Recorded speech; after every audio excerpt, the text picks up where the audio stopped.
Hey, si je vous dis Karate Kid selon votre génération, ça peut vous évoquer trois choses différentes.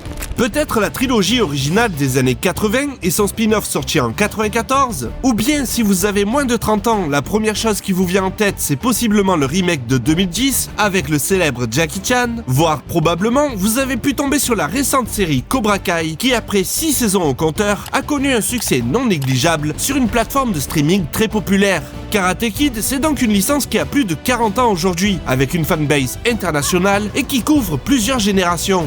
Alors, comment ça se fait que Daniel-san soit devenu le gamin le plus fort de la vallée et plus largement comment a survécu jusqu'à aujourd'hui cet univers tout droit sorti des années 80? C'est ce qu'on va voir aujourd'hui, alors enfilez votre plus beau kimono car on va parler bagarre. Ah, les films de castagne pour les gosses. Tout un sous-genre que j'apprécie énormément, notamment parce que j'ai grandi dans les années 90, période où on en a eu à la pelle. Des Tortues Ninja à Ninja Kid, en passant par Surf Ninja ou le Ninja de Beverly Hills, car oui, c'était aussi la mode des ninjas, mais ça serait oublié Sidekicks avec Chuck Norris, Dragon Kid 1 et 2 ou encore les adaptations de nos jeux vidéo de combat préférés, que ça soit Street Fighter, Double Dragon et l'évidence Mortal Kombat. Bref, on en a mangé de la baston. On a pu voir tout ce sous-genre cartonné en dessin animé ou en live action, à la télé, au ciné ou en VHS, format alors idéal pour les kids de cette époque et qui donc peuvent se gaver en boucle des mêmes films durant des mois, voire des années, et souvent à l'insu du contrôle parental. Van Damme, Jackie Chan, Mark Dacascos, Jet Li, Wesley Snipes ou le regretté Brandon Lee sont nos Avengers et ils ont tous le même super pouvoir. Ils sont maîtres dans ce que l'on appelle les arts martiaux. Everybody was fighting. Those kids were fast as lightning. In fact, it was a little bit frightening, but they fought with expert timing. There were funky Chinamen from funky Chinatown. They were chopping them up, they were chopping them down. It's an ancient Chinese art, and everybody knew their part. From a fainting to a slip, and a kicking from the hip. Everybody was kung fu fighting. Those kids were fast as lightning. In fact, it was a little bit frightening.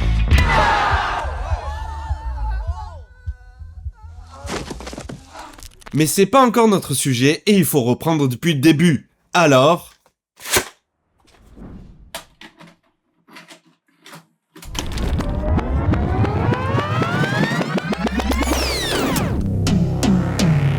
Karate Kid est sorti en 1984. On y suit l'histoire de Daniel LaRusso, un petit gars du New Jersey qui vient s'installer avec sa mère en Californie et plus précisément dans le quartier de Reseda, situé à Los Angeles. Je suis certaine qu'on va être heureux ici. J'ai des vibrations démentes, crois-moi. Alors bon, si c'est pas vraiment le ghetto, ce n'est pas non plus les pavillons tranquilles qu'on peut apercevoir par exemple dans Ninja Kid. Ce détail est déjà important pour comprendre Karate Kid car ça place Daniel LaRusso comme étant un ado issu de la lower class américaine. On devine facilement que ce déménagement est avant tout lié à leur situation financière et c'est clairement établi que le petit Daniel est encore plus pauvre que notre bon vieux Malcolm. Cette information n'est pas anodine car il va très vite se faire ami avec Ali, une fille de son nouveau lycée et issue, elle, d'une classe plus bourgeoise. Un soir, alors que les deux ados se rapprochent un peu, l'ex-petit ami d'Ali vient faire son jaloux avec sa bande de loupards et tabasse gratuitement Daniel. Cet autre ado, c'est Johnny Lawrence, le bully typique de ce genre de film. Il est grand, blanc, blond, plutôt beau gosse et il sait se battre comme tous ses copains car ce sont les élèves de John Kreese, le sensei du fameux dojo Cobra Kai. Je n'ai rien entendu. Frappe le premier, frappe fort, sans pitié, sensei. Car oui, le sport populaire local, c'est le karaté, et Johnny en est un peu la star du coin. Mais aussi et surtout, Johnny est issu de la même classe sociale qu'Ali. Ses parents ont de l'argent et il est lui aussi plutôt privilégié. Comme exemple très matériel, on peut voir que l'un a une voiture et une moto, alors que l'autre se fait encore trimballer par sa daronne avec sa caisse qui n'a même plus de batterie. Bref, Johnny et Daniel sont donc antagonistes, à peu près tous les opposent, et Ali va devenir le cœur de leur haine réciproque, supplément lutte des classes classe LV1. On est donc sur un narratif et des tropes assez classiques où Daniel va se faire harceler par Johnny et sa bande avec une montée en crescendo de la violence jusqu'à ce que le vieux sage intervienne. Il est parti où, Superman? Qui? Monsieur Miyagi, c'est le concierge et voisin de Daniel. Ça fait un moment qu'il prête une oreille discrète à ses problèmes d'ado et de harcèlement, remplaçant de fait la figure paternelle de Daniel, qui est tristement décédé avant leur déménagement. Mais du coup, Monsieur Miyagi, c'est aussi un maître karatéka capable de rétamer une bande de petits cons. Et là aussi, on est sur du déjà-vu, même dans les années 80, et avec tout ce que ça comporte de clichés. Mais soit, le vieux sage venu d'Asie va quand même apprendre à son élève à se défendre en lui dévoilant ses techniques secrètes, car un tournoi va avoir lieu. Tournoi qui sera l'occasion parfaite pour régler ses problèmes avec Johnny, dont l'opposition devient totale jusqu'à leur éducation aux arts martiaux. Et je m'engage à enseigner karaté, c'est ma part. Toi, tu promets apprendre. Je dis, tu exécutes, pas de discussion. C'est ta part. Qu'est-ce que tu attends? Achève-le! Sur les un peu plus de 2 heures de métrage, le tournoi représente seulement le dernier quart d'heure, et tout le reste du film sert à ancrer ces personnages dans une certaine réalité, avec un focus sur leurs relations et leur environnement social pour raconter une histoire bien plus profonde que cette simple dualité de façade, et c'est ça la beauté de Karate Kid. Le regarder pour la bagarre, c'est louper tout le reste. C'est comme regarder Rocky pour la boxe. En gros, vous allez sûrement vous ennuyer un petit peu parce que ce n'est pas que ça son intérêt. Et d'ailleurs, les deux longs métrages sont énormément liés. Déjà car ils partagent le même réalisateur, soit John G. Avildsen, qui avait été oscarisé pour son chef-d'œuvre avec Stallone. J'ai rien eu, moi, jamais rien eu. Et ça continue, j'aurai jamais rien dans cette putain de vie. Y a un type qui se pointe, il me propose un combat, un vrai. Tu veux le faire ce match? Ouais, je le ferai, leur match. I guess what Rocky did was give a lot of people hope. And there was never a better feeling than doing that. Si vous êtes comme moi, Rocky est une saga de gros beaufs sur un sport de brute, la boxe, qui ne peut rien apporter d'intéressant. Si vous n'êtes pas comme moi, vous laissez cet a priori prendre le pas sur votre curiosité et votre remise en question des avis préconçus. Et vous vous privez d'une belle surprise. Rocky est une saga de films d'auteur qui vous donnera parmi les meilleures leçons de vie de l'histoire du cinéma. Oh Dieu, viens vivre chez moi, viens, ça schlingue. La baraque schlingue. Je veux entendre la vérité. Non, tu veux pas entendre la vérité, tu veux que je te dise qu'ici c'est extra. C'est peut-être extra pour toi, mais pour moi c'est dégueu.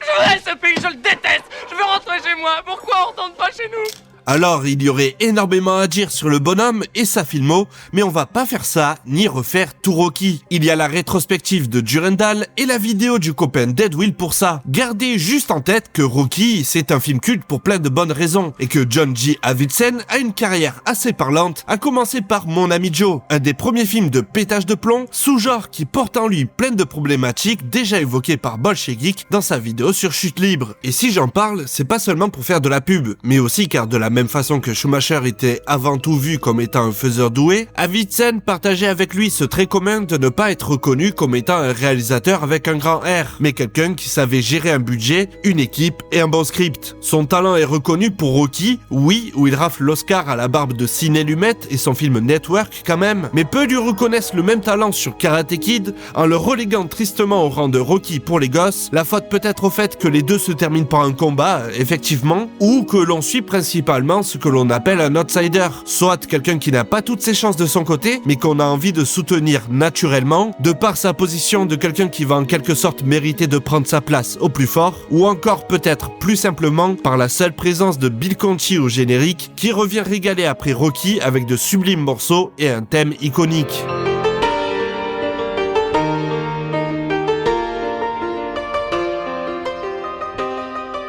Bref, à la réal, c'est du solide. À la musique, on a un véritable maestro. Derrière la caméra, on a James Craig en directeur de la photographie, qui lui aussi était sur Rocky. Et si devant la caméra, William Zabka ou Ralph Macchio en sont à leur début, Pat Morita était lui reconnu comme étant une star du petit écran, notamment grâce à son rôle d'Arnold dans la sitcom Happy Days. The paper said Mitsumo Takahashi is giving the class. I am Mitsumo Takahashi.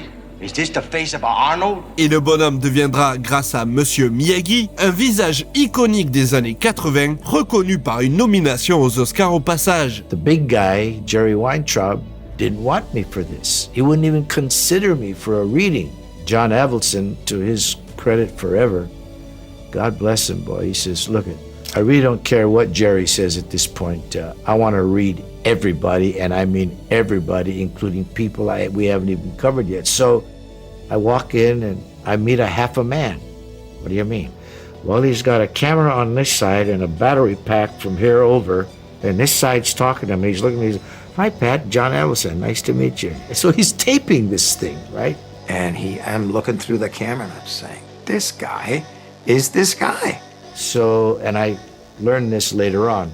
They're in a pre-production meeting a few days later, and during the process, John reaches over and clicks on the monitor. Mega mogul Jerry, he starts talking about all the business, and he looks over and he goes, hey, wait a minute, that's a Miyagi, that looks like a Miyagi. And John says, that's the Pat Morita you refused to read for this part. The rest is history.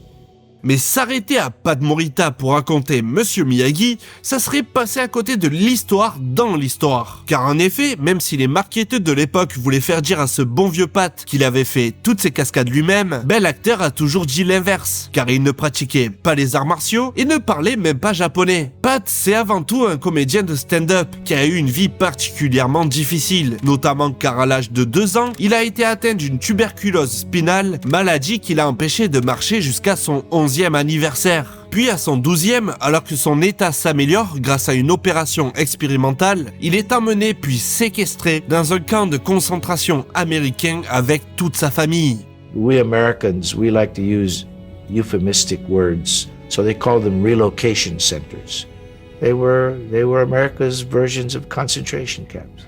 The White House announces Japanese attack on Pearl Harbor. I was escorted from the hospital by an FBI guy to join my parents at an internment camp in the middle of Arizona. They were all behind barbed wire. I didn't know the difference, I was just happened to be walking. But I could feel all the colors and horrors of incarceration, the sadness, the hopelessness. Et oui, ce moment de l'histoire, la vraie, est peu raconté et relativement peu connu. Mais le gouvernement des États-Unis a bel et bien déporté puis incarcéré plus de 127 000 ressortissants japonais ou d'origine japonaise pendant la Seconde Guerre mondiale, dont plus de 30 000 enfants, et ça jusqu'au 18 décembre 1944. Si je n'irai pas plus loin dans l'horreur de cette période, ce fait historique vient s'inscrire dans le scénario de Karate Kid, dans une scène bouleversante où Monsieur Miyagi, alors complètement ivre, se livre à Daniel et lui raconte un bout de sa vie sans filtre. Sergent Miyagi, citation pour avoir tué beaucoup Allemands. Here I was, a returning veteran from overseas. My homecoming was sitting in a visitor's cottage with a U.S. Marshal, a pistol and all on his side, standing over us as I spent an hour with my family. And this was homecoming. Bon, rien que cette scène démontre que Pat Morita était l'acteur parfait pour incarner Monsieur Miyagi. Non seulement lui aussi avait un gros problème d'alcool et de drogue, et ça jusqu'à sa triste fin en 2005, mais en plus il avait véritablement vécu l'horreur de ces camps dans sa chair, et ses souvenirs qui le hantaient semblent avoir imprégné la pellicule.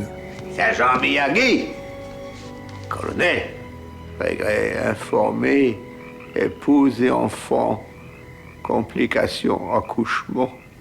Pas docteur sur place. Terre de liberté, patrie, courage. It left some real bitter and feelings in my mind because it's not the typical kind of homecoming, that a returning soldier gets when he comes back from the war. Monsieur Miyagi.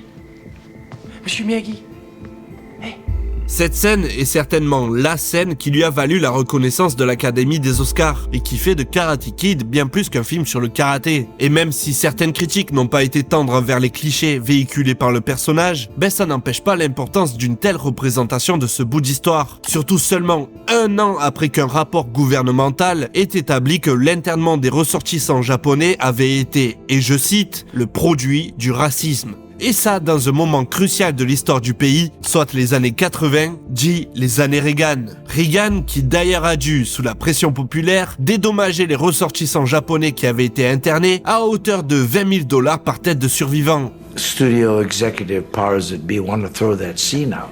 I'm like, wait a minute.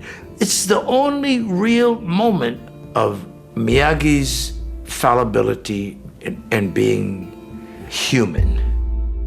Bon, tout ça ne fait pas de Karate Kid un film militant non plus, faut être honnête. Ça reste un long métrage dont la genèse même est d'être un pur produit de consommation, aussi triste que ça puisse sonner, notamment à une époque où la pellicule, c'est des dollars à chaque minute de tournée. Dans le cas qui nous intéresse, à la base, le producteur Jerry Weintraub a lu un article sur un gosse qui venait d'Hawaï et qui a appris le karaté pour se défendre contre des bullies. Ça lui a donné l'idée d'en faire un film avec comme inspiration Rocky, d'où le choix à Davidson et Bill Conti, manquait plus que le scénario et le process était lancé. À ce moment-là, les plus gros studios vont mettre des billets sur une toute nouvelle génération de réalisateurs allant de George Lucas à Spielberg en passant par Coppola, De Palma, etc.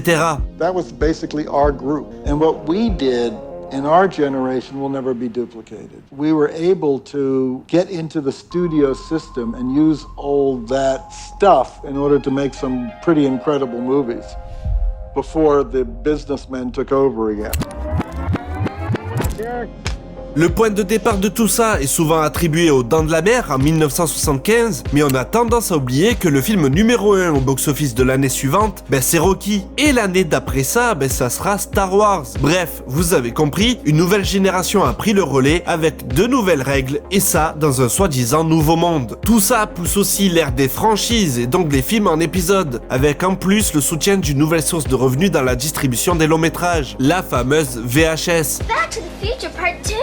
Let's get this. Yeah, let's get this. We've only rented it about, a dozen times already. Format parfait pour rentabiliser toute une production, mais qui aussi, parallèlement, aide à la croissance et à la véritable naissance des fandoms, mais ça, j'en ai déjà parlé un peu dans ma précédente vidéo. Quoi qu'il en soit, Jerry Weintraub a évidemment conscience de pas mal de ces dynamiques de business, notamment par son expérience dans la musique avec John Denver, Elvis, Frank Sinatra et putain de Bob Dylan. Et il agit et pense donc en conséquence. Son sensei, c'est d'ailleurs le mogul des moguls, Lew Wasserman, le mec à la tête d'Universal, rien que ça. Sauf qu'Avildsen, lui, c'est pas un producteur qui pense à la prochaine couleur de son yacht. Non, Avildsen, c'est le genre de gars qui s'implique dans un projet et essaie d'en tirer le meilleur. Lui, le karaté, il ne connaît que de loin. Il s'appuie de ses propres dires sur l'expérience de cette discipline du scénariste Robert Mark Kamen, du chorégraphe Patrick Johnson et d'une autre personne dont on va parler dans quelques instants. Et attention, il n'utilise pas ça dans une approche réaliste non plus. Avec ça viennent des aberrations ou des non-respects du lore et donneront du blé à moudre au format un véritable karatéka décrypte ce film culte. Mais attention aussi, car quand Avildsen insiste pour avoir Pat Morita en Monsieur Miyagi,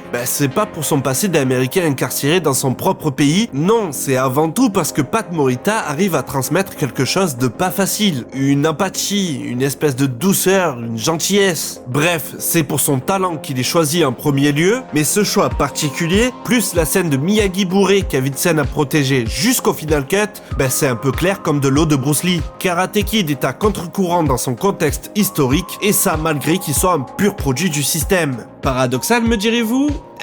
Pas tant que ça. John G. Avildsen est né d'un papa qui est parti de quasi rien littéralement, mais qui a fait fortune pendant la Seconde Guerre mondiale. Avec ça vient une éducation privilégiée, notamment au matériel vidéo amateur puis pro de l'époque, ce qui lui a permis de gravir les échelons jusqu'au rang suprême de réalisateur de films de cinéma, mais avec ça il a aussi une éducation avec un sens moral, celui de ne pas oublier les autres, ceux qui n'ont pas de chance dans la vie, de prendre en compte d'où il aurait pu venir, et tout ça s'appelle la conscience de classe. Et ça se ressent vraiment dans son travail, notamment dans Karate Kid. Donc oui, c'est un pur produit à sa conception, mais un véritable travail d'artisan à la sortie. But this is just classic. I mean, me and my teammates are always making references to the Karate Kid.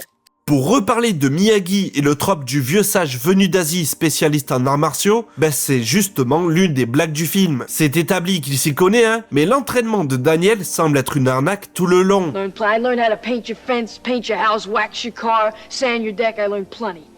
Not everything is as seem. Bref, le vieux semble profiter d'un petit jeune un peu crédule qui a trop regardé de films avec Bruce Lee. C'est comme un pied de nez au cliché véhiculé par le film lui-même. Et ça marche notamment parce que le jeune s'en rend compte. Et ça nous donne la deuxième plus belle scène du film. Bullshit, man. Daniel-san? Daniel-san! Come! Don't ask me how, where it came from, whatever, but Miyagi voice, come. Show me wax on, wax off. No way, man. Show! Lustré, frotté. Lustré, frotté, hein? Lustré, frotté, lustré, frotté. Une vraie scène de cinéma dans toutes ses exagérations du réel, mais où la magie opère grâce au talent de tous ceux impliqués. And if you can bring those elements of the story and of the music and the visuals and actors who can convey this, you strike a chord that people respond to, and it goes across cultural and national and economic, religious lines, and works on a very human level. Et si c'est une facilité scénaristique, pour ne pas avoir à montrer les nombreuses années d'entraînement qu'il faudrait pour réussir ses katas, la présence du karaté n'a tout de même pas été traitée à la légère. Monsieur Miyagi étant censé pouvoir se battre, il a fallu embaucher un cascadeur pour les scènes de combat, parce que Pat, comme on l'a vu, il était sur d'autres katas. Du coup, c'est Fumio Demura qui endosse le rôle sur ces moments-là. Et lui est arrivé aux États-Unis en 1963, en ne sachant que très peu parler anglais. Malgré cette difficulté, il a quand même su s'imposer comme un sensei hors pair, notamment en faisant des démonstrations de karaté dans un parc d'attractions, puis à Las Vegas, ce qui l'amènera à se faire connaître petit à petit dans le milieu des arts martiaux aux États-Unis. Milieu alors régi par des sensei majoritairement blancs qui s'étaient découvert une passion pour les arts martiaux lors de la Seconde Guerre mondiale. You know, this place almost 47 years. And Chuck Norris came over, and Bob Wall, and even the Bruce Lee came over. A lot of people came over here. Fumio a d'ailleurs révolutionné tout ce petit monde, en mêlant un côté spectacle à sa discipline ancestrale. Au début un choix controversé, notamment pour ses confrères et maîtres restés au Japon, mais qui l'emmènera à devenir la star du magazine Black Belt et à entraîner de nombreux stars au karaté et aussi au maniement des armes, dont le nunchaku, qui sera encore plus popularisé par Bruce Lee au cinéma les années suivantes, leur rencontre. Fumio Demura, c'est l'incarnation même de vivre pour son art. Il a bâti son dojo avec ses élèves et pour ses élèves, il a transmis ses connaissances à des milliers de personnes à travers le monde et s'est battu toute sa vie pour faire vivre le karaté dans une vision populaire de son art. Il est tristement décédé en avril 2023 et laisse derrière lui plus qu'une carrière de karatéka hors pair, mais aussi de cascadeur, comme par exemple dans l'île du Docteur Moreau, où il a affronté un tigre à main nue à de multiples reprises, ainsi que tout un héritage lié aux plus grands acteurs de cette époque, dont évidemment Pat Morita, car Fumio refusa le rôle de Monsieur Miyagi à cause des trop nombreuses scènes de dialogue qu'il ne pouvait pas interpréter. Bref, sur ce seul personnage et ses interprètes, il y aurait de quoi parler pendant des heures. Du coup, si vous voulez en savoir plus sur ces deux bonhommes, je ne peux que vous conseiller les documentaires More Than Miyagi, The Pat Morita Story et The Real Miyagi, qui reviennent en profondeur sur leur carrière et leur vie qui sont passionnantes. Thank you, Demura Sensei. For teach 25 years me talk this way. Listen, I got me a living, guys.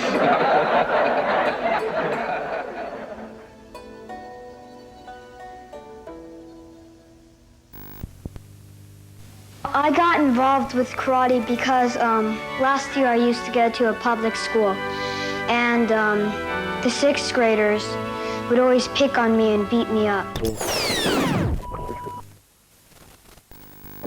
Tous ces ingrédients cumulés expliquent, je pense, la très bonne réception de Karate Kid par le public en 1984, notamment en France où il cumule plus d'1 million de spectateurs à sa sortie, mais aussi en Allemagne, en Espagne et en Angleterre. Produit pour 8 petits millions de dollars, le film rapportera 91 au box-office mondial, ce qui le classe au rang de 4e du top de l'année 84, soit devant des films comme Police Academy, Footloose, Le flic de Beverly Hills et Terminator. Comprenez donc qu'à sa sortie, c'est un succès surprise doublé d'un véritable phénomène de société. This was a surprise to everyone because they didn't know what to expect of it, and suddenly there was this old Japanese guy and a young Italian boy from Jersey making everything happen on the screen. When it comes to the martial art films, the early crossovers as far as Americans being in martial art movies from Asia, the two first guys were Jim Kelly and Ron Van Cleef.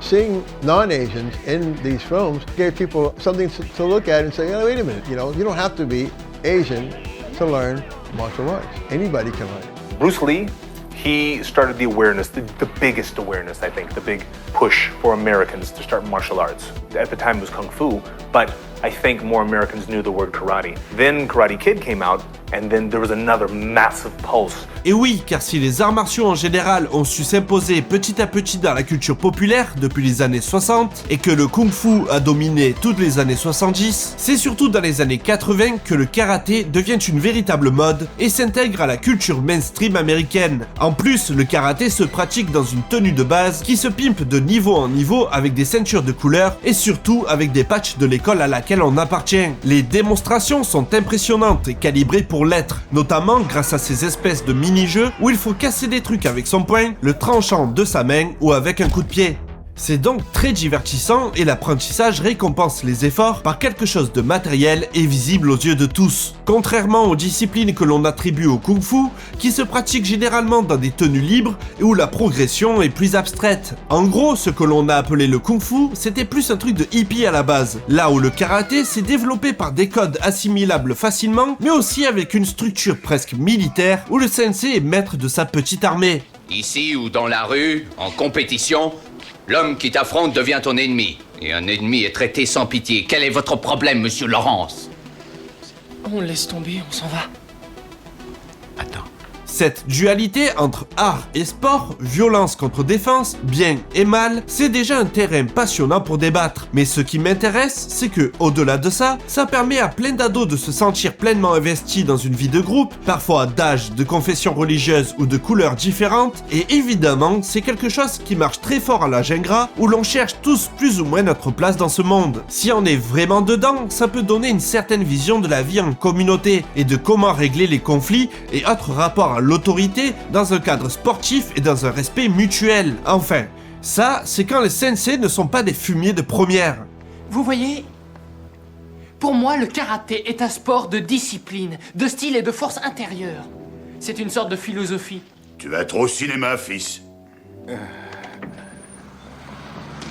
D'ailleurs, comme on l'a vu, le film porte une vision de l'histoire un peu à contre-courant de son contexte politique. Un parti pris fort et assumé qui résonne avec un aspect souvent mis de côté quand on parle de Karate Kid, c'est que... c'est un teen movie. Alors, si vous me connaissez un petit peu, vous devez savoir que j'aime énormément les teen movies, notamment toute la vague de longs métrages qui a suivi le succès d'American Pie. Et promis, la vidéo sur Stifler est toujours en écriture, j'ai juste besoin de temps et d'argent pour la produire, mais considérez cette vidéo comme un pédiluve avant de se jeter dans le grand bain. Et en attendant, vous pouvez toujours porter une oreille sur le podcast que je co-anime avec l'ami Punky sur le sujet. Bref, Karate Kid, c'est surtout un teen movie en fait. On l'a vu avant, mais les personnages et leur environnement sont des éléments qui ne sont pas traités à la légère. On passe du temps sur eux, sur leurs relations, leurs sentiments et leur évolution, les détails sont nombreux, et un film étant une somme de choix qui vise à porter plus que ce qui est raconté par des mots, ici, ils sont pour la majorité très parlants. Par exemple, l'utilisation de certains tropes du teen movie, avec l'ado pas sûr de lui, maladroit et chétif, l'ancêtre du fameux geek, ici plutôt qualifié de wimp, mais on a aussi ce que l'on appelle le jock, l'élève populaire grâce à son physique par excellence, généralement le quarterback ou sportif superstar, qui est d'ailleurs souvent en couple avec le cliché de la pom-pom girl la plus aimée du lycée, et comme de par hasard dans le film, c'est Ali. Des tropes qui sont en quelque sorte ici inversés, car auparavant le blond beau gosse un peu violent, c'était lui le héros. Alors que dans Karate Kid, c'est clairement le méchant. Regardez là, il roule carrément un joint. Mais quel ignoble personnage! Cameras were not rolling and the crowd's booing me. And I would sit there And I saw my mom actually in the stands crying. He's not like that, she told me later. She's trying to tell her, but he's a nice guy. Blague à part, oui, c'est un mec cliché des années 80 qui croit qu'Ali lui appartient. D'ailleurs, il l'embrasse sans son consentement, là. Et il fait preuve d'une violence disproportionnée à de nombreuses reprises. One kid says, "That's enough, Johnny," and he says, "You know what Sensei says, no mercy," and he's going to kill him. He's going to leap up in the air and he's going to throw a flying sidekick into this kid's face and he's going to kill him. Bref, en vrai, c'est un connard, ça c'est bien établi. Mais cette affiliation au genre du teen movie passe aussi par tout le côté coming of age de l'histoire, en gros raconter cette difficile transition d'ado à adulte, et ça sur 3 films du coup. Car oui, qui dit succès dans les années 80, dit inévitablement histoire en plusieurs parties, avec dans la suite le retour d'un triangle amoureux, et dans le 3e, l'ultime crise d'ado où Daniel San devient un Cobra Kai. Mais ça, on en parle après. Quand la vie est noyée dans brouillard, on doit retrouver base réelle de la vie. La prière? Respiration. Respirer mal, vivre mal. Les relations avec les figures d'autorité sont d'ailleurs vraiment parlantes. D'un côté, on a Chris, véritable cliché sur pattes de ce que l'on définit aujourd'hui comme étant la masculinité toxique, à savoir une vision de la virilité reposant sur la domination d'autrui, sans pitié ni empathie, dans l'attaque permanente, en contradiction totale avec celle de Monsieur Miyagi, qui repose justement sur la défense, tout autant que la réflexion et l'apaisement. Pourquoi es-tu venu, vieil homme? Demander qu'on n'attaque plus ce garçon. Et c'est traduit par le karaté, cet art martial alors représenté majoritairement de manière négative dans la culture à cette époque, mais qui ici est respecté, encore une fois, peut-être pas dans une version accurate au lore à 100%, mais on veut clairement y insuffler une façon de vivre, une grille de lecture pour comprendre notre environnement et appréhender sa possible violence. And we get a sense of the surge of Daniel's emergence into his own manhood. Que t'aies des points ou pas, t'as aucune chance. T'es bon pour la boucherie. Et ça paraît bateau peut-être, mais cette sincérité et cet amour pour le karaté transpirent vraiment du film et de son scénario. Robert Mark Kamen a donc su décrire parfaitement ce que c'est de découvrir un art martial, son apprentissage et les différentes visions qui en existent. Et au-delà du karaté, c'est comprendre que les problèmes d'un ado doivent trouver une solution, un échappatoire, une safe zone, et pour lui, ça se sent que ça a été cette discipline. Cette sincérité, c'est ça le cœur des meilleurs teen movies pour moi. Et pour rappel, le film est sorti en 84, soit un an avant le film qui a vraiment donné ses lettres de noblesse au genre, en plus de le renouveler, The Breakfast Club, long métrage lui aussi devenu culte et à l'influence énorme dont on parlera une prochaine fois. C'est juste que pour moi, il est clair que les deux longs métrages s'adressaient aux mêmes personnes, les ados, pas vraiment les kids, et c'est là qu'il y a un souci. C'est surtout le ton et les thèmes abordés par Karate Kid qui en font un teen movie plus qu'un divertissement pour gamins. Problème, les marketeurs et autres producteurs en panne d'idées n'ont retenu que le kid dans Karate Kid, et j'en veux pour preuve les exemples que j'ai déjà cités tout à l'heure. Il suffit de voir Ninja Kid par exemple. Ne sois pas présomptueux. C'est ça, sois pas présomptueux. Alors moi je l'aime énormément, hein. Pour être honnête, j'ai même préféré ce film à Karate Kid pendant très longtemps. Déjà parce qu'il est plus drôle, plus rythmé et surtout plus adapté aux gosses. C'est à la fois un film avec un gangster vraiment méchant qui s'échappe comme dans les meilleurs James Bond, puis on a aussi un papy qui joue de la castagne, des masques et costumes trop stylés, et en plus c'est aussi un homme invasion très stoner dans la lignée de Maman j'ai raté l'avion. On a un job alors? Ouais mec. Trop cool. Bref, c'est pas un chef-d'œuvre, mais du divertissement sympa à mater avec plein de bons becs. C'est calibré pour plaire à une audience qui n'est pas dans la quête de soi, mais qui cherche juste un bon moment à passer. Mais pour ceux et celles qui ont vécu cette époque, je pense qu'on peut être honnête sur le fait que le contrôle parental pouvait être défaillant, notamment à cause de cet objet magique qui était la VHS. On pouvait se prêter ça entre potes, se refiler les meilleurs films et les voir en cachette, et comme il y avait pas mal de films de bagarre directement adressés aux gosses, il y en avait aussi tout un paquet adressés aux adultes mais qui se sont retrouvés entre nos mains. Je vais pas vous faire toute la liste, mais comprenez juste qu'il y avait tout un trésor de violence, une collection de cascades incroyables, des tonnes de poses iconiques et beaucoup de bras cassés. mais aussi des combats pour l'honneur, pour protéger les faibles contre les forts et contre des méchants encore plus violents, des vrais méchants de film, sans remords ni pitié, les pires des pires, et face à ça, il fallait les meilleurs parmi les meilleurs. Et la violence, c'est un terme qui m'intéresse énormément, surtout dans le cadre d'un film pour enfants ou pour ados, notamment parce que les multiples agressions que subit Daniel mettent parfois vraiment sa vie en danger, et l'éducation qu'a reçue Johnny aux arts martiaux en fait une véritable arme, au point que les combattants sont utilisés comme tels dans le tournoi final, moment crucial où John Kreese dévoile l'enfoiré qu'il est. Bobby, je veux qu'il reparte sur une civière. How can young people know if the sensei is a bad guy? Maybe not a bad guy, but oh boy, has the presence of being everything they want to be. Je te demande de le démolir. Et John Kreese, c'est le yakayo par excellence, soit un ancien vétéran du Vietnam, que même ton papa trop fort à la bagarre appellerait monsieur, l'incarnation même du patriarche et par extension l'un des représentants de ce que l'on appelle le héros réganien. Ces fameux hommes dont la force n'a d'égal que leur patriotisme. Et pareil, je vous conseille la vidéo de cinéma et politique sur le sujet, parce que ça serait trop long de revenir sur tout ça. Donc, John Kreese, malgré ses airs de héros, est en fait le véritable méchant de Karate Kid, car comme le dit Monsieur Miyagi, il n'y a pas mauvais élève, il y a mauvais maître.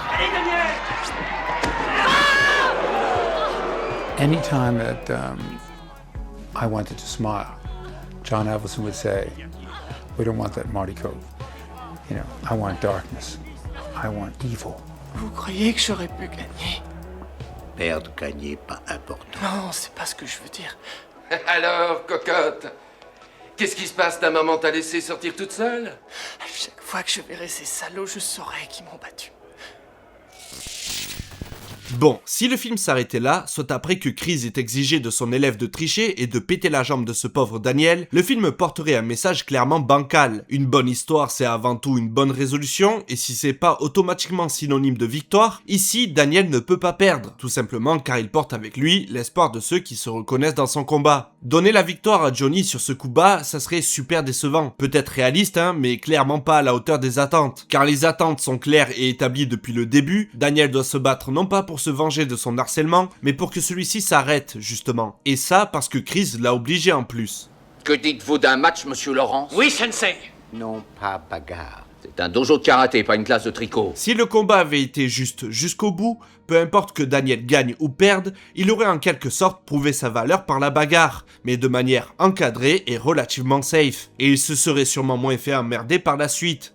À la surface de combat, le gamin, sinon ça ira mal entre nous. Vous avez avantage. Votre dojo. Sauf qu'en trichant, Kreese empêche ça, et par extension, toute progression de Johnny. Alors ouais, Kreese, il a pas pété la jambe du gamin lui-même. En fait, c'est pire, vu qu'il a utilisé son pouvoir qu'il détient par sa position sociale pour obtenir ça d'un autre gamin, clairement manipulable et qui obéit par pression. Et ça, sans que Johnny n'intervienne, alors qu'il va être privé lui aussi de sa vengeance, ou du moins de régler sa confrontation avec Daniel une bonne fois pour toutes. Donc, pas tous les Cobra Kai, mais tous les Cobra Kai quand même. I think, there are many social situations where we can say there's a certain pattern of practice that can be understood as hegemonic. And certain people inhabit, engage in those practices, inhabit or occupy that position we can call a hegemonic one in gender relations. So we can actually identify particular people who are, if you like, bearers of hegemonic masculinity or enactors of hegemonic masculinity. Tu veux apprendre le karaté, Oui. Oui. Oh, tu voulais dire oui, maître. C'est bien ça, fils? And therefore I don't have any, I don't see any difficulty in saying, those particular men there are enacting this, are in that structural position of privilege in gender relations and have power to cause things to happen in ways that other groups of men don't. But I think it's also very important to recognize, and this I guess was one of the breakthrough points in the emergence of research about, contemporary research about masculinities, That is never the only pattern of masculinity on the scene at a given time. There are always other patterns of masculinity too. So this is not a conversation about what young men are doing wrong. This is more of a conversation about where we as men collectively need to be and why we surely need you. L'équilibre, je l'aurai jamais. Pas avec eux, pas avec Ali. Fermez les yeux. You know, that's not real. But the audience goes.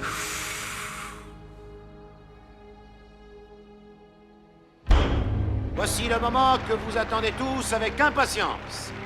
Ultime coup de théâtre, Daniel revient pour jouer la finale à la surprise presque générale, et ça pour affronter son ultime adversaire. Et Johnny, tout part de lui, de son comportement et de son incapacité à régler ses soucis autrement que par une forme de violence. On ne connaît pas ses parents et on ne les voit pas de tout le film, ce qui laisse à supposer que son repère, son modèle à penser est Chris. Mais en vrai, même lui ça le choque qu'il triche. Tell us the difference between the younger belts and the older belts, the seniors and stuff like that. How is the judging different? Primarily, the differences between the youngsters is the amount of contact, the excessive amount of contact.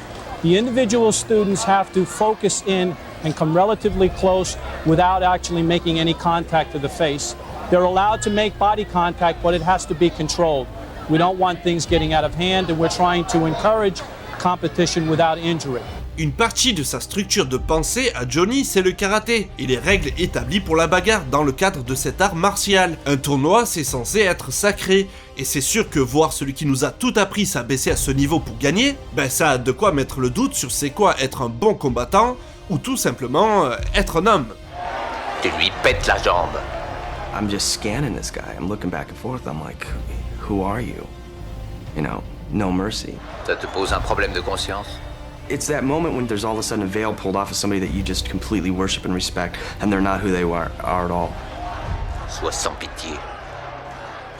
Quand Apollo gagne à la décision à la fin du premier film Rocky, bon ben ils se sont battus jusqu'au bout en 1 contre 1 dans les règles. Le spectateur n'a pas à en vouloir au scénariste que Balboa ait perdu son match, car il s'est montré à la hauteur du défi en déjouant tous les pronostics. C'est même bienvenu pour aller plus loin que ce simple combat, car c'est une étape dans sa vie, mais racontée de façon à ce que ça soit une leçon qui changera le personnage à jamais. Sauf que là, pour Johnny, la leçon c'est si t'as trop peur de perdre, triche. Et ça, ben ça ne rentre pas dans le narratif qu'il s'est sûrement préfabriqué. Un narratif où c'est lui le héros, et dans lequel il doit une grande partie de qui il est à son sensei. Chris, c'est en plus le mâle alpha dans cette histoire. Enfin, du moins pour les membres du dojo Cobra Kai. Il y a donc une dissonance entre ses agissements et l'image qu'il est censé renvoyer au sein de son clan. Et ça, c'est parce qu'il agit de manière irrationnelle mais explicable. Si vous faites un peu les calculs, vous pouvez comprendre aisément 2 choses très simples. Monsieur Miyagi est un vétéran de la Seconde Guerre mondiale. Il est un peu plus vieux que Chris, qui lui a fait ses premières classes au Vietnam. Et donc, c'est pas le même genre de vétéran. Il y en a un qui a combattu les fascistes, genre les vrais, avec les croix cheloues et tout,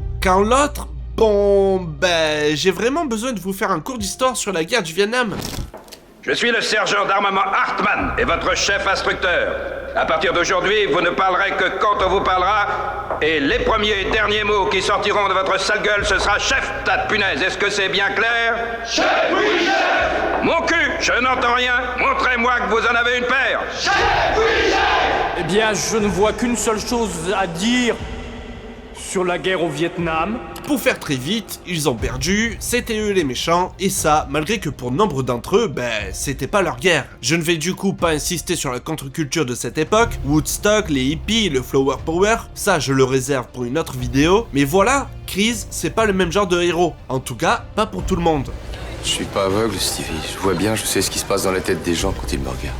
Je le lis dans leurs yeux. C'est complètement débile. Le gouvernement nous a pris pour des cons et nous on a marché. Résultat, c'est nous qui en prenons plein la gueule. Et pourquoi? T'as pris quoi sur la gueule? T'étais étudiant pendant ce temps-là. C'est toi qui as gobé toutes ces conneries sur les communistes, pas moi. Ils vont bouffer tout le monde, hein, tu te rappelles pas? Parce que vous avez tous gobé ce qu'on vous racontait. Et c'est tout ce que j'ai à vous dire à ce sujet. Et si tous les vétérans du Vietnam ne sont pas racistes, évidemment, le comportement de Chris vis-à-vis de Miyagi est clairement teinté de ça, notamment au vu de son mépris total envers lui, ou même ses techniques de karatéka. C'est d'ailleurs à cause de ça que, spoiler, Johnny perd, car il n'a pas vu venir le coup de Daniel, qui vient clairement d'une autre école.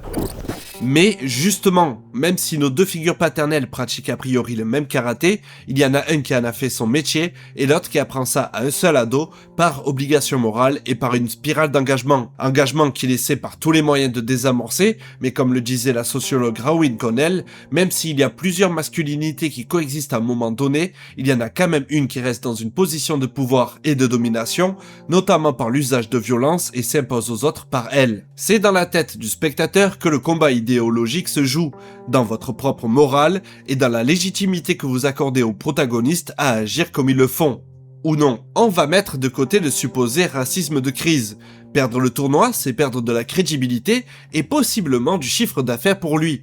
Et en face, on a juste un bon samaritain. D'un point de vue strictement capitaliste de la chose, Miyagi, il tue un peu son business à s'occuper d'un gosse gratuitement. C'est la mission auto-attribuée de Chris de prendre en charge les jeunes qui cherchent à pouvoir se défendre contre des bullies. Bon, manque de bol, c'est lui qui les forme. Mais ça, on en parle un peu plus tard. Quoi qu'il arrive, vous voyez comment toute cette histoire d'ado résonne avec des faits historiques qui les dépassent et comment tout ça fait écho avec un système invisible qui semble influencer leurs interactions. On pourrait parler simplement de scénario, et c'est le cas, c'est un film, pas un documentaire, et j'en suis très conscient. Mais il y a vraiment énormément de choix précis faits pour en extraire quelque chose de plus sur notre réalité, et avec un certain point de vue. Miyagi represented, in his very strong yet quiet way, good. Et tout ce que j'ai pu dire avant, c'est même un peu la lecture basique du film. Par contre, il est bon de rappeler qu'en 1984, soit à sa sortie, on va dire que son message n'était pas vraiment hégémonique. On est alors en pleine renaissance du héros américain,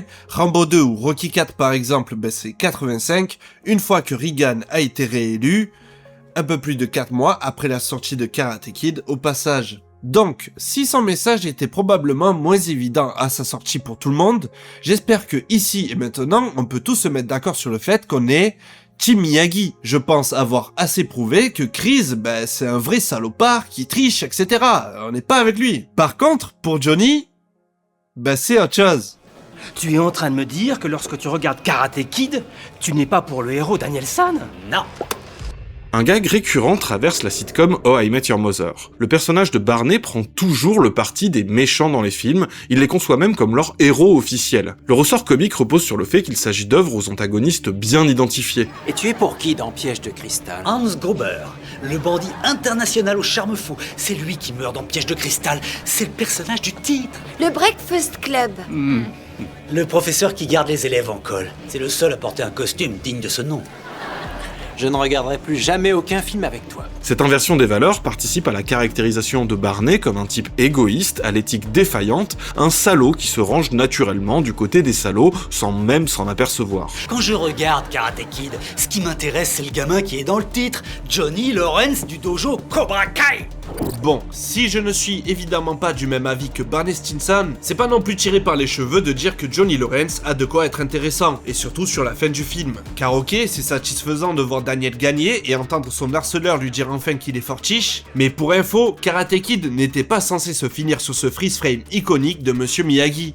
Il y a des images que j'utilise depuis le début de cette vidéo, réalisées entièrement par Avicenne, avec son petit caméscope. Car, en gros nerd de technologie, mais aussi véritable artisan, c'est un des premiers réalisateurs à utiliser ces nouveaux outils pour filmer les auditions comme on l'a vu, mais surtout les répétitions du tournage dont il a pu tirer un pré-montage quasi intégral du film, ainsi qu'une grosse préparation de mise en scène. Une façon pour lui d'économiser un max de temps et de pellicule, soit le plus cher dans une production. Du coup, le film a été tourné 2 fois. Une fois sans moyens, juste avec les acteurs et un entrepôt avec des props, et une deuxième fois avec les figurants, les lieux loués pour l'occasion, les vraies caméras, les techniciens, etc. etc. Ça, c'est un truc qui est à ce moment-là quasi visionnaire, car c'est littéralement de la prévise. Et c'est comme ça que sont réalisés l'écrasante majorité des blockbusters de nos jours. Mais en lieu et place d'un véritable artisan, et des acteurs qui s'imprègnent de leur texte ou des émotions nécessaires pour le jouer, on a maintenant des producteurs, une armée de marketeurs et des animateurs mal payés pour le faire.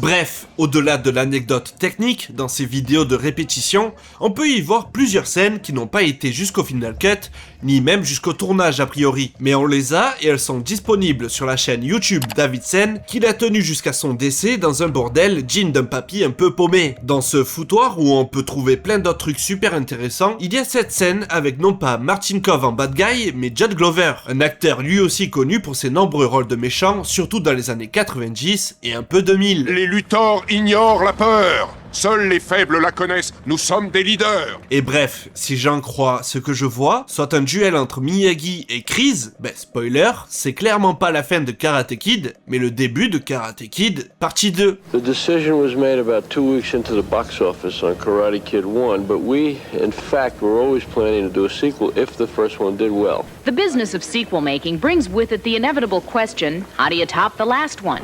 Et cette suite, sortie en 86, s'ouvre sur un rappel des événements, un peu comme pour une série feuilletonnante, mais sur grand écran. Et on enchaîne ça avec la suite directe du tournoi. Daniel a gagné, et il porte avec lui son trophée, ainsi que le poids d'une petite célébrité auprès de ses premiers fans. Et d'où vous venez?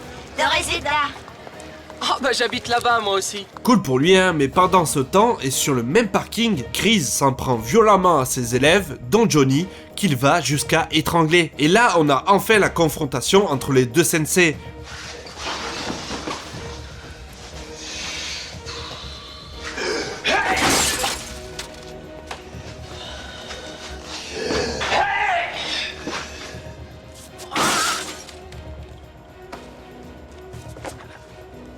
Pitié est pour les faibles.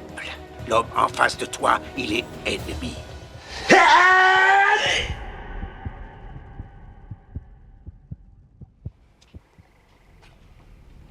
What? Et fin. Enfin, fin du premier film comme c'était prévu, mais comme on l'a vu, ben c'est pas le cas. Et ça se comprend, c'est parfait comme ça a été fait, avec le freeze frame et tout, qu'on soit d'accord, on finit sur une note positive et joyeuse. Ok. Par contre, débuter la suite sur tout ça, pour faire un saut dans le temps de 6 mois, puis suivre Daniel-san et Miyagi qui partent en mission flashback au Japon, ben ok, ça fait peut-être un bon film, mais pas vraiment une bonne suite. Enfin, je sais pas avec ce début en tout cas. Ça donne l'impression qu'il y avait peut-être plus à raconter sur le personnage de Johnny par exemple, son environnement, ce qui a fait de lui un bully, et plein d'autres choses pour servir un arc de réhabilitation, non ? À Vitzen, les personnages un peu gris moralement, c'est pas ce qui le dérange de base. Il aurait, je pense, réussi à donner à William Zabka un rôle un peu plus conséquent que le méchant monolithique que tout le monde a en tête quand on parle de Johnny Lawrence. Hop. Ok, vous savez quoi, j'arrête là pour le moment. On va laisser le temps aux victimes pour se reconstruire. Je rappelle que Daniel va devoir faire soigner cette jambe et faire son petit trip au Japon. Alors nous aussi, on va faire un petit détour à travers l'espace et le temps.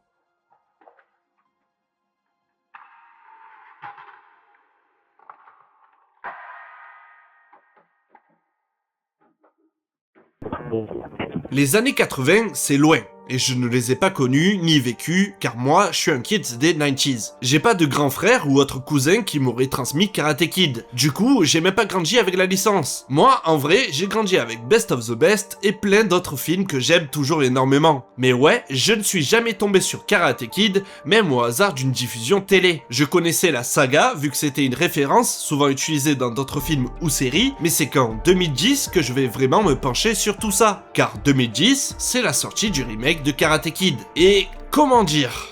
This is how the Karate Kid new version came about. Will Smith came to me and said to me that he wanted to do it with Jaden Smith, his son. And I said, not gonna happen, get out of here, Will, don't leave me alone, not gonna happen. And he said to me, why? I said, it's an iconic film, it's a part of my legacy, I don't want to mess with it. He persisted.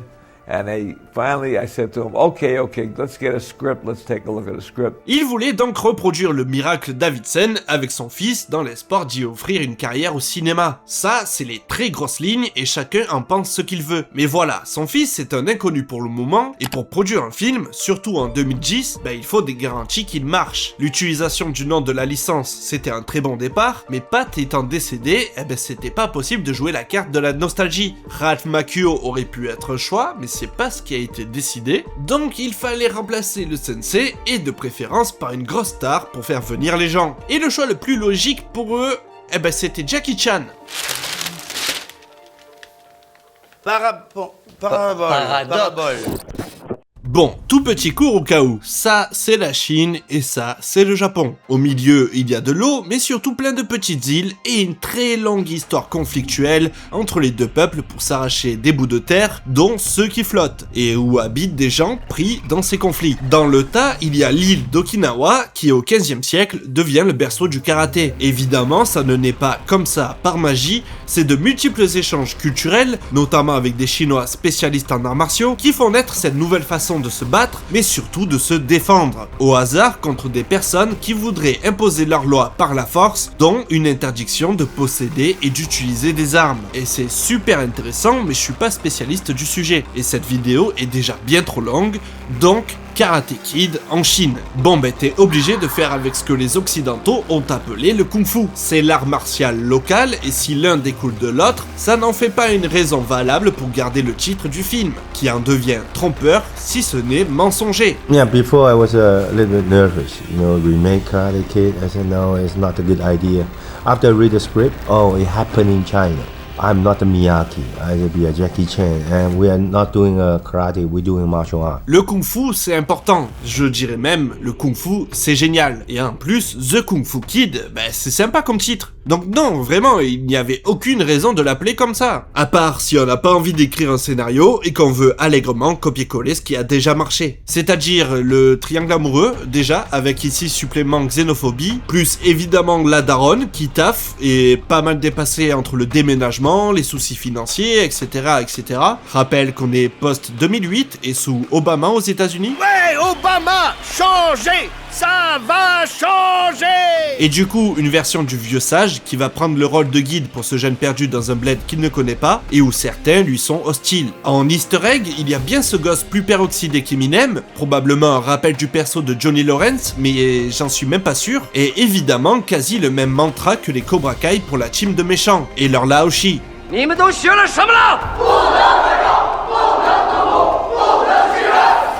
Kung Fu est vivant dans toutes nos actions, Chao Dre. Il vit dans la façon de mettre notre veste, la façon d'enlever notre veste. Et il vit aussi dans la façon de traiter notre prochain. Kung Fu est au cœur de tout. Martial art include all the combative arts like karate, Chinese kung fu or Chinese boxing, whatever you call it, but it's a combative form of fighting. Comme on l'a vu, l'une des figures iconiques de ce que l'on a appelé le kung-fu, c'est Bruce Lee. Et le minimum que l'on puisse dire à son sujet, c'est que son point de vue sur les arts martiaux et leur représentation au cinéma était réfléchi et pensé pour ne pas véhiculer des valeurs contraires à son art. I hope that the picture I am in would either explain why the violence was done, whether right or wrong or whatnot. But unfortunately, pictures, most of them here, are done mainly just for the sake of violence. S'il y a bien une chose à retenir des films de Bruce Lee, c'est qu'il ne faut jamais subir la violence des élites sans rien faire. Le kung-fu, hein? Le combat dans les films de Bruce Lee, c'est une forme de lucidité politique et de solidarité. C'est le fait de refuser la passivité face au système d'oppression et à l'ordre colonial. On écarte la violence gratuite, on dit aux victimes collatérales de se pousser, parce que ça va y aller. Par contre, les responsables, on les lâche jamais. Là, voilà, on y est. Normalement, vous avez acquis quelques katas pour comprendre ce que je veux dire. Dans Karate Kid, l'original, tout le film s'imbrique, comme par magie ou presque, autour d'un discours sur la violence. Ce discours, il a des relents antifascistes, sans vraiment avoir de solution concrète à apporter, si ce n'est l'action de une personne qui est passée un peu là par hasard. Ça, c'est un peu ma lecture, mais en vrai, dès qu'on s'intéresse un peu au travail Davidson, qui n'avait apparemment pas été appelé pour le remake, c'était un peu dans sa vision à lui aussi, de manière plus ou moins conscientisée, ou concrétisé. C'était en quelque sorte dans sa démarche, dans son attitude. Et quoi de plus normal quand on sait que son père a fait sa fortune en fournissant de quoi battre les Nazgûl. Mais bref, une fois que ça c'est dit, le travail de Bruce Lee avait lui aussi ses mêmes relents politiques assumés. Il avait clairement un point de vue sur la violence déjà, mais aussi le karaté, sa pratique, son historique, et même la récupération des Américains, dont Chuck Norris très symboliquement. The thing is, again, is that the more you train, the more proficient you are to be able to handle certain situations on the street. But that does not mean that every situation you're going to be able to handle yourself, but you have a better chance at it. Every lesson you take gives you a better chance of handling a situation on the street, and believe me, it's a necessity nowadays to have a means of self-defense. Tu sais boxer? Tang Lung est venu de Hong Kong pour nous aider. Et c'est un champion de boxe chinoise. Et je vous rappelle qu'à un moment donné, Bruce Lee s'est retrouvé, comme Avicenne, assez maître des moyens de production mis à sa disposition, de l'écriture à la réal et sur plein d'autres aspects décisifs, et que donc ces films sont majoritairement portés par son point de vue. Alors certes, à un premier niveau, et c'est une séquence qui a beaucoup été lue comme ça, on peut se dire que Bruce Lee s'amuse simplement à imaginer un combat de gladiateurs, de titans modernes entre Chuck Norris et lui. Mais pour moi, au contraire, ce que nous dit cette séquence, c'est que l'enjeu de la lutte, ça sera jamais un seul homme, aussi costaud, aussi imbattable soit-il. Et c'est pour ça que ça se passe dans le Colisée.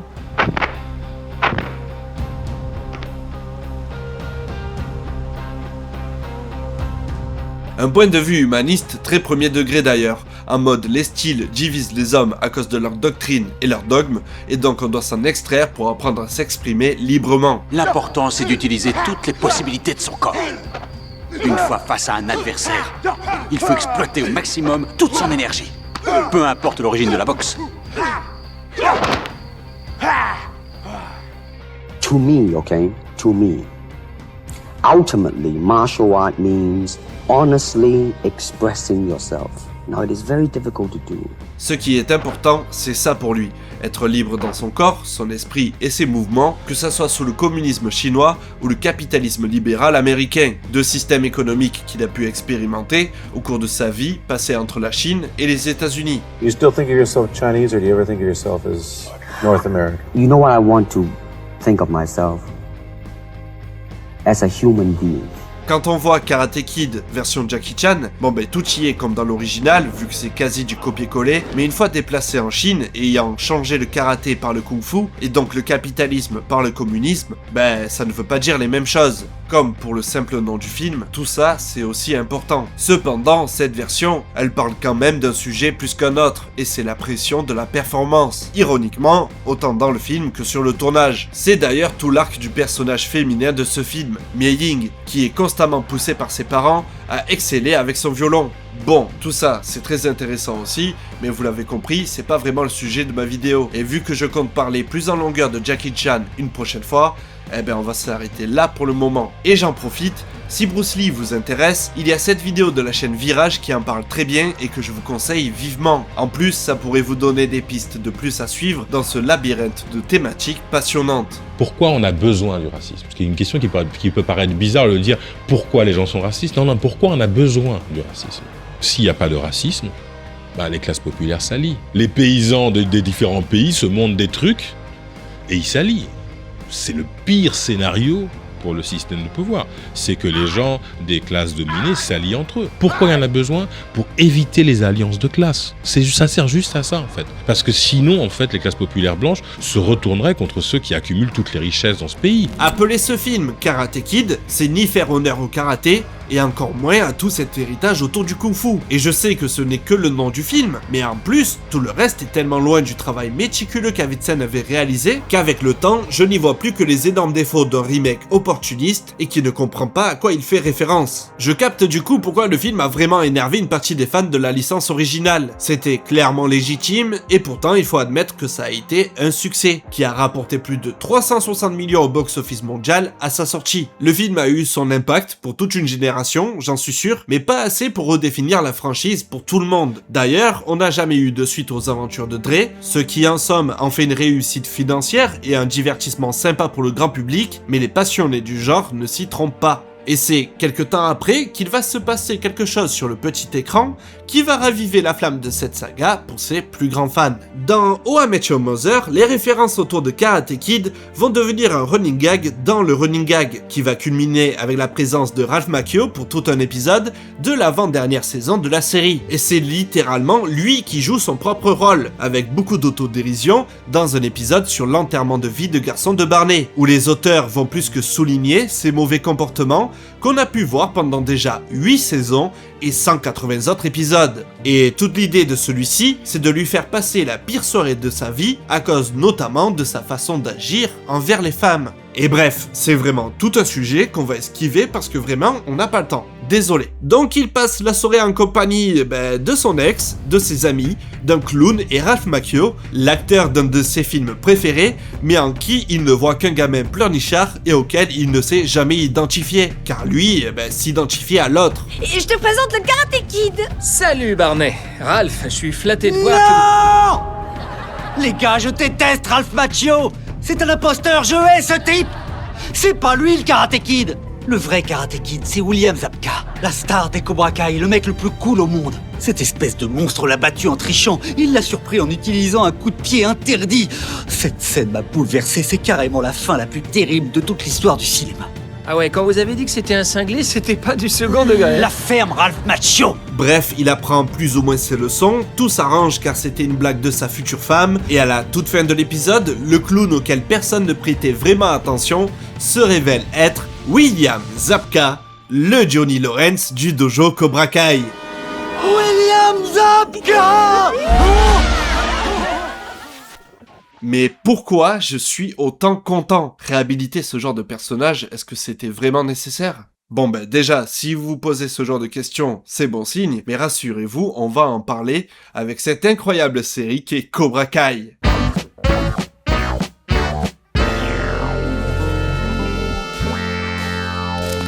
Le projet est porté par Josh Heald qui avait scénarisé auparavant Hot Tub Time Machine 1 et 2. Mais aussi et surtout par John Hurwitz et Hayden Schlossberg qui eux nous ont offert l'excellente trilogie Harold et Kumar. Salut les gars, c'est sympa de m'avoir pris. Ainsi que le 4e épisode d'American Pie. Bonjour les taffeurs et les astiqueurs de Cologne. Comme quoi, les stoner movies ou American Pie, j'y reviens toujours. Mais bref, Cobra Kai reprend donc l'histoire à la fin du premier long métrage. On y revoit le combat entre Johnny et Daniel et l'ultime coup de pied qui fera perdre au premier le titre de meilleur karatéka de la vallée. On fait ensuite un saut dans le temps pour le retrouver à la quarantaine bien tassé, alcoolique et sans aucun doute dans une situation financière bien moins aisée que dans sa jeunesse. Maintenant, c'est lui qui habite Reseda. D'ailleurs, en sortant de chez lui, il fait la rencontre de Miguel, son nouveau voisin et... Super, encore des immigrés.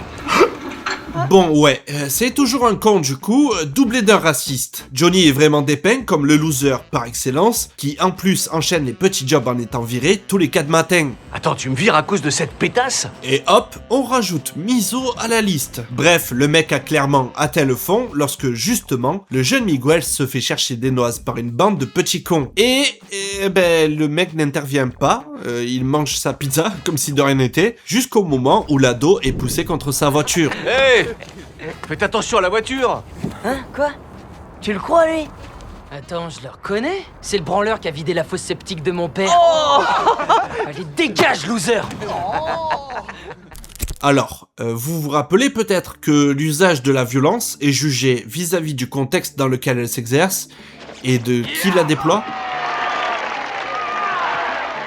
Bon quand Monsieur Miyagi intervient dans le premier film, il le fait après que lui et Daniel aient pas mal parlé de son harcèlement. L'ado est souvent revenu de l'école, avec des bleus et autres traces d'agression, donc Monsieur Miyagi connaît le danger potentiel que Johnny et sa bande représentent. Legit, mais là, c'est différent. Oh, putain! On est à peine à 10 minutes dans le premier épisode de la série, on sait que Johnny est alcoolique, ancien karatéka de haut niveau, et son premier geste, c'est un coup de pied sauté dans la gueule d'un gosse. Un homme à la galerie commerciale nous a attaqués, mes copains et moi. Quoi? Ouais, une espèce de clodo a débarqué, il a commencé à nous chercher avec les potes, et il nous est tombé dessus en faisant des prises de karaté. Du karaté? Non, attends, une seconde. Quelle galerie commerciale? Hey! Tu lâches le gosse! Hey! C'est pas sa faute! Bon ouais, c'était logique. Et pendant que Johnny dégrise, vous voulez savoir ce qui est devenu Daniel? Banzai!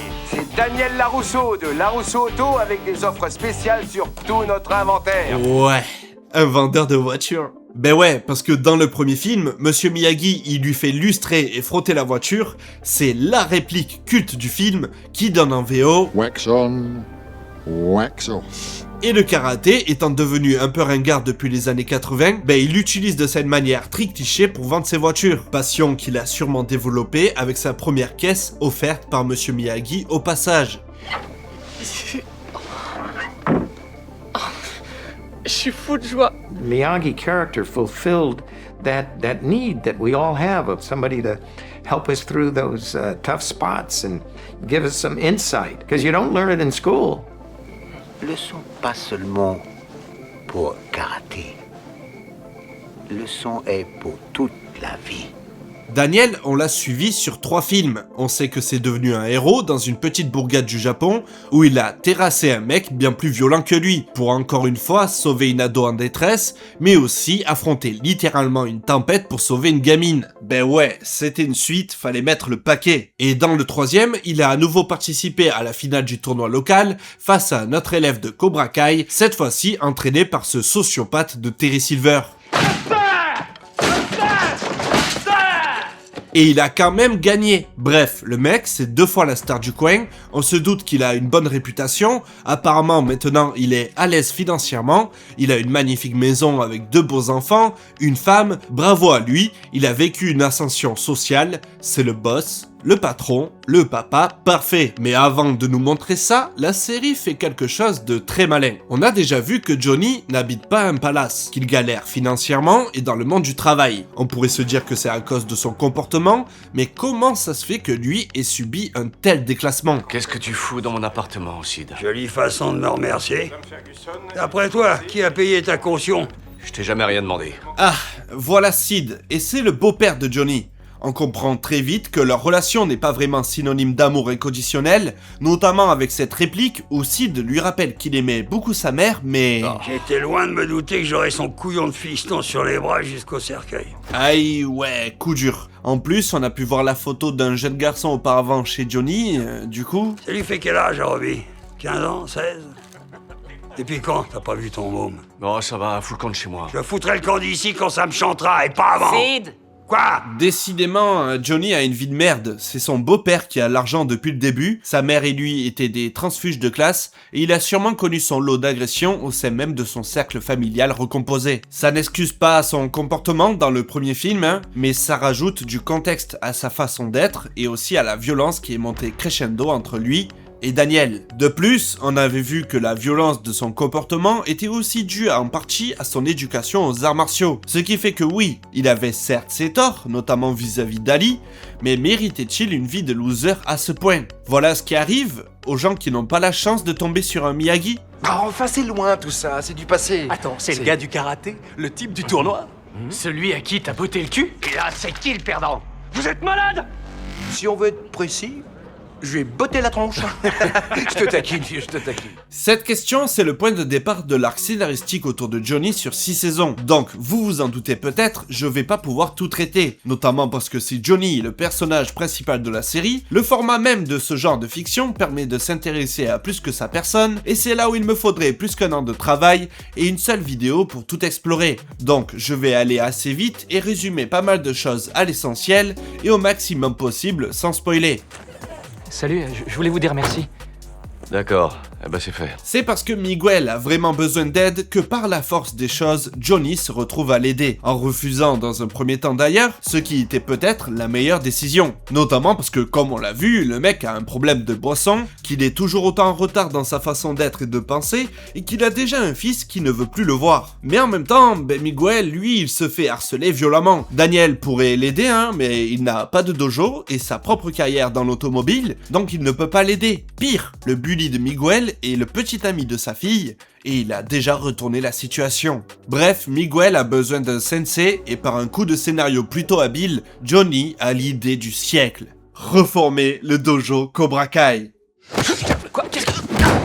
Dans les infos clés pour comprendre ce que je veux dire sur la série, il y a le fait que le bully de service, ici, ne fait pas de karaté, notamment car c'est beaucoup moins populaire que dans les années 80 et moins répandu. Ce qui fait que quand Miguel défonce son harceleur avec ses nouvelles capacités, Daniel voit ça d'un très mauvais œil.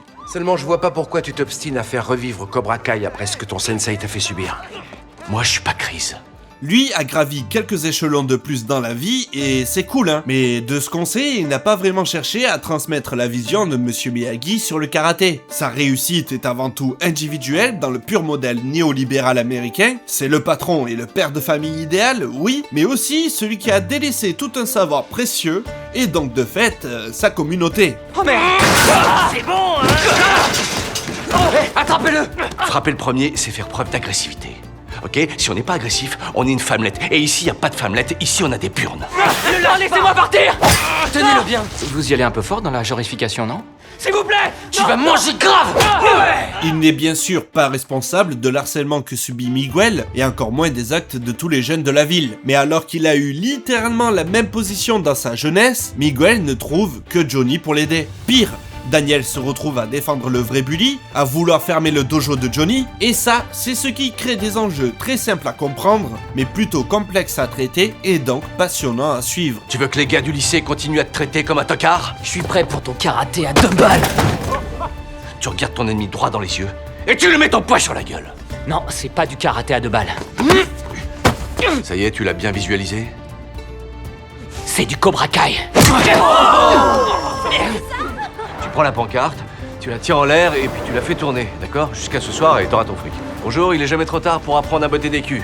Essayer le karaté, ça attire les nanas. Je veux de la mette et un burrito. Eh bah tu t'achèteras ce que tu veux, c'est à ça que sert le fric. On allait se contenter d'aller leur parler, mais... ouais, peut-être que prendre un cours de karaté avec un inconnu, c'est une meilleure stratégie, hein.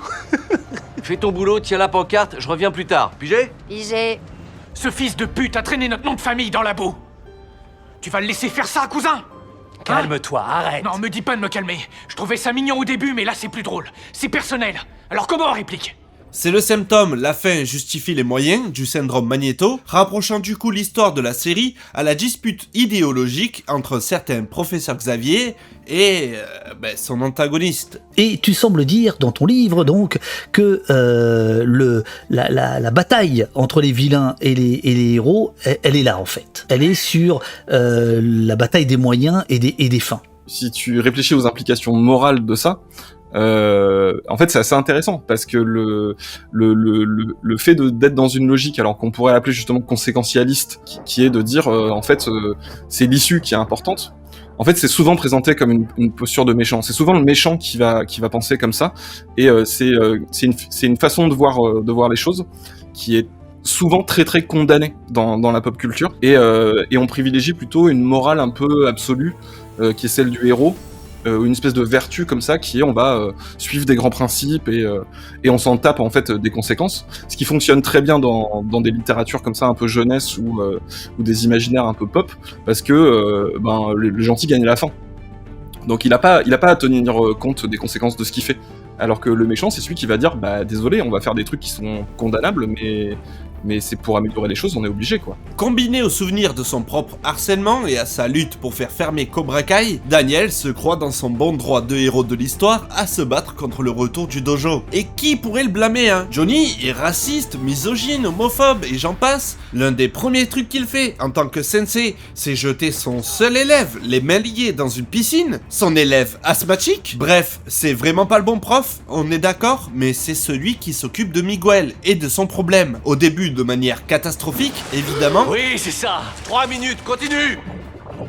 Mais petit à petit, et comme dans Karate Kid, l'élève apporte ce petit truc en plus au maître, une raison d'être, de vivre et surtout de se remettre en question. Et c'est à coup de petites réflexions sur son comportement qu'il va changer, en tout cas sur le fond de son idéologie à lui. Par exemple, sa deuxième élève, c'est Aïcha. Mon élève m'informe qu'on te harcèle au lycée? Oui, mais surtout sur Internet. C'est des messages anonymes le plus souvent. Les élèves se créent des faux comptes. Ensuite, ils me disent des trucs genre « T'es un boudin, tu devrais te pendre à une corde. » Oh putain. La gravité de cette situation, comme celle des autres élèves qui vont se joindre à Cobra Kai, légitime la position de Johnny. Ça, c'est la chose que ne voit pas Daniel, aveuglé par sa propre vision de l'histoire. Pour lui, l'idéologie autour du karaté des Cobra Kai est une machine à créer des bullies, et toujours plus de violence. Et en vrai, il n'a pas tort. Cette problématique, c'est d'ailleurs l'arc de Hawk, un pote à Miguel qui lui aussi se fait bully à cause d'une particularité physique. Regardez-moi ce monstre. Oh, sérieux? Quel genre de fille embrasserait ça?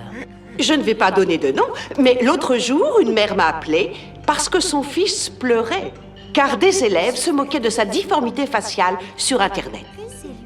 Par contre, lui, il va prendre un peu trop goût à l'autodéfense, voire à la vengeance disproportionnée. Fais pas le con, fais pas ça! Ellie, arrête! Arrête, c'est moi! fais pas ça! Daniel va donc lui aussi ouvrir son dojo, preuve qu'il aurait pu le faire avant, et certains élèves passeront d'une école à une autre en fonction des intrigues, ce qui est génial en tant que spectateur, parce que ça redistribue souvent les lunettes de nos propres idéologies sur les personnages, mais aussi sur la violence de leurs actes. Usually we think ideology is as glasses which distort our vision, and to see reality you have to take off the glasses. I like this gentle, refined reverse that here on the opposite, it's the correct thesis of the film. Ideology is our natural state, and to see the truth you have to put on the glasses. Bon, alors... Ton beau-père était un connard, c'est ça? À l'époque, je pensais que ta vie était parfaite. Voiture de luxe, moto de marque. Ouais, il y avait de bons moments. Mais quand je rentrais à la maison le soir, c'était le calvaire. C'est pour ça que j'ai rejoint Cobra Kai. Chris, au moins, il s'intéressait à moi. Quand mon père est mort, j'avais 8 ans. Monsieur Miyagi était comme un père pour moi. C'est dingue que le karaté nous ait donné des pères de substitution. Et si Johnny est bel et bien identifié comme étant une personne à la boussole morale qui ne montre pas toujours le nord, c'est pourtant la position de Daniel qui est critiquée, et ça assez frontalement. Je croyais que c'était nous les gentils. Car c'est lui aujourd'hui le mâle alpha de cette société capitaliste néolibérale, et c'en est même un exemple parfait pour véhiculer l'idée de méritocratie. C'est le fameux petit gars presque parti de rien, et qui est aujourd'hui le boss d'une belle entreprise familiale. Ça apprendra à ce minable à déconner avec ma famille.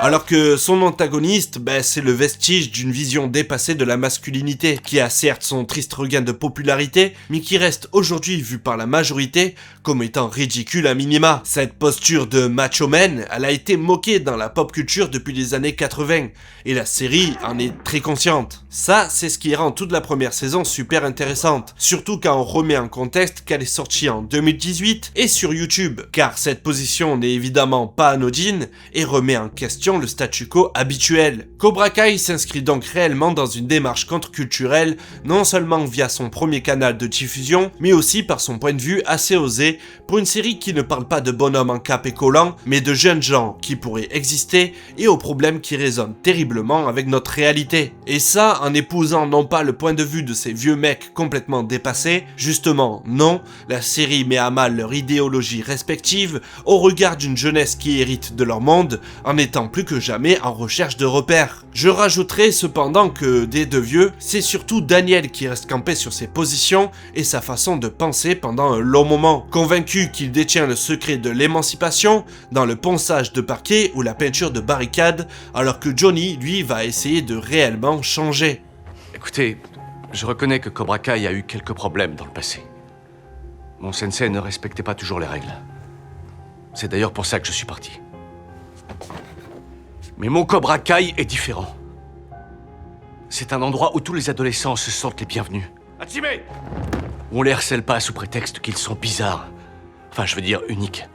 Et bon, plus la série avance, plus elle enchaîne les explications au mal qui ronge la société américaine. Car plus que la position de Daniel, c'est aussi celle des institutions qui prend tarif régulièrement, mais aussi des idéologies très situées. Par exemple, John Kreese revient lui aussi. Et bon, sans surprise en fait, il avait subi des violences dans sa jeunesse de la part de vieux machos, puis il est revenu du Vietnam avec des PTSD pour apprendre que sa femme et son enfant à naître étaient décédés dans un accident de voiture. Et bref, encore une fois, on prend le temps d'expliquer sa construction idéologique dans un système qui a favorisé cela, mais c'est même pas ça le plus important. Étant celui qui a importé Cobra Kai aux États-Unis, il se sent dans son bon droit pour reprendre l'école à Johnny qui finira par rejoindre le Miyagi-Do de Daniel. Tout ça après toute une saison et plusieurs événements et accompagné de certains de ses élèves. Mais c'est là où la position des auteurs et autrices se dévoile avec toujours plus de nuances, mais aussi de réelle précision. Car les deux anciens ennemis font front commun contre le vrai bad guy de cette histoire, oui, en raison qu'il est toujours autant dangereux et utilise à fond son idéologie patriarcale, à contrario d'un Johnny Lawrence qui cherchait surtout une raison d'exister. Mais tout ça, c'est sans oublier d'y ajouter un petit twist plutôt bienvenu, car l'idéologie masculine de Kreese sera ici surtout véhiculée par un personnage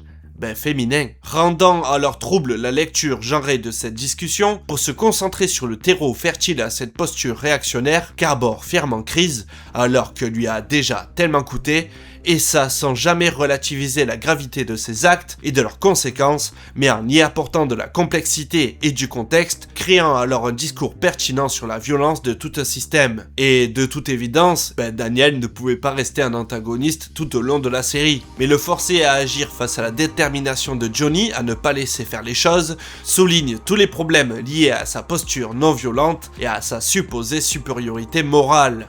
Mais s'il y a une chose que j'ai retenue au fil des années, c'est que tôt ou tard, il faut regarder ses problèmes en face.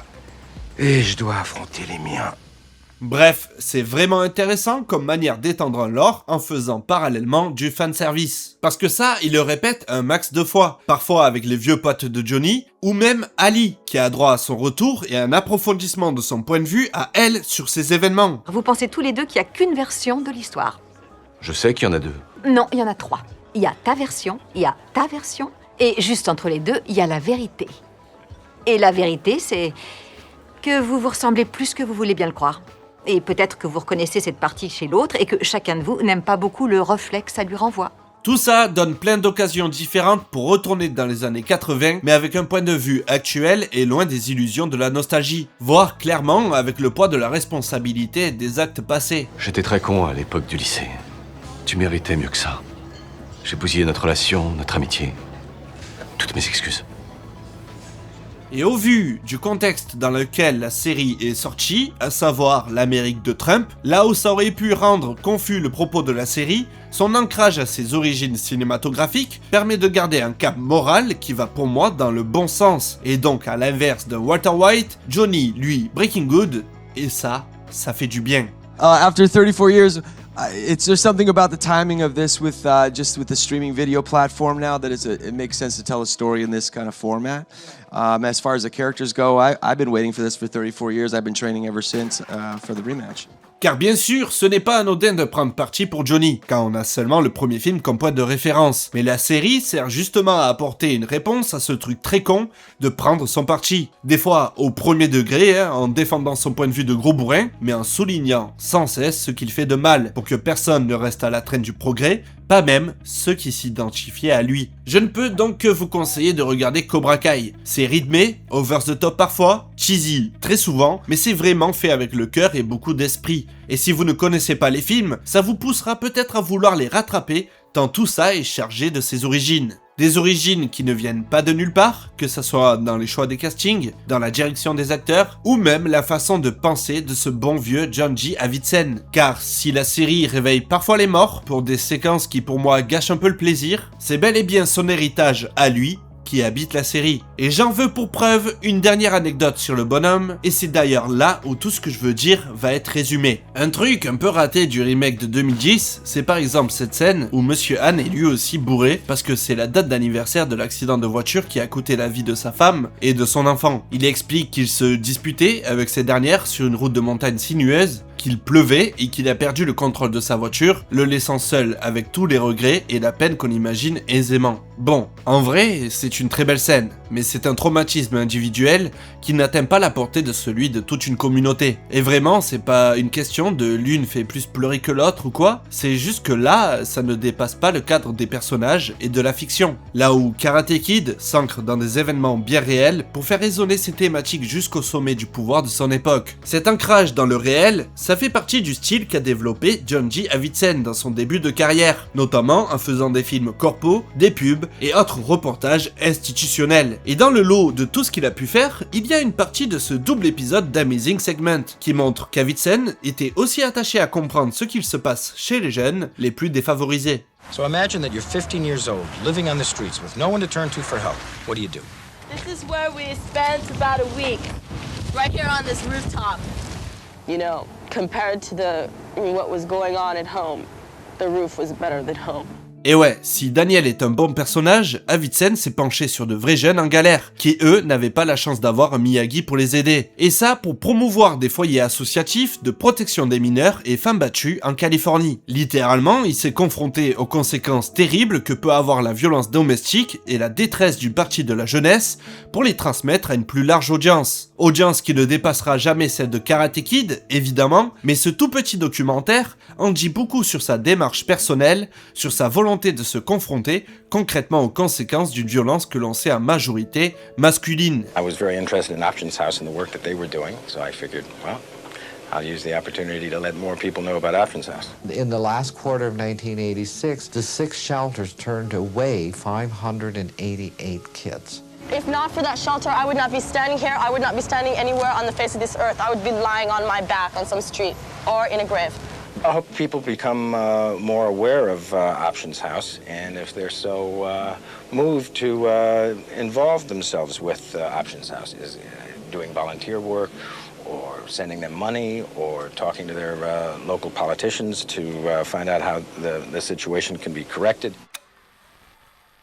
La violence supposée des ados, c'est un sujet complexe et vaste, notamment parce qu'elle reflète en réalité celle des adultes et plus encore celle de toute une société. Aujourd'hui, plus que jamais, les films pour enfants, ce que consomment les jeunes, c'est un terrain de bataille que pour moi, Cobra Kai a un peu gagné. En utilisant la beauté du karaté, sa nécessité d'évoluer, mais aussi de perdurer par sa possibilité à être une solution face à des problématiques de notre époque, la série et ses auteurs ne trahissent pas la contre-culture dans laquelle tout ça a évolué et s'en sert pour pousser plus loin ce qu'en avait appris Avildsen tout en gardant le temple de ce qu'il avait déconstruit. À l'instar de Barney Stinson, certains se sont mis à défendre le point de vue de Johnny sans comprendre les raisons pourtant bien réelles de s'intéresser à ce personnage et avec une mauvaise foi incroyable. Mais la série Cobra Kai s'évertue à démonter cette idéologie rance pour au contraire mettre en avant un socle commun, notamment sur tout l'arc contre méchant capitaliste qui veut le monopole sur tous les dojos du monde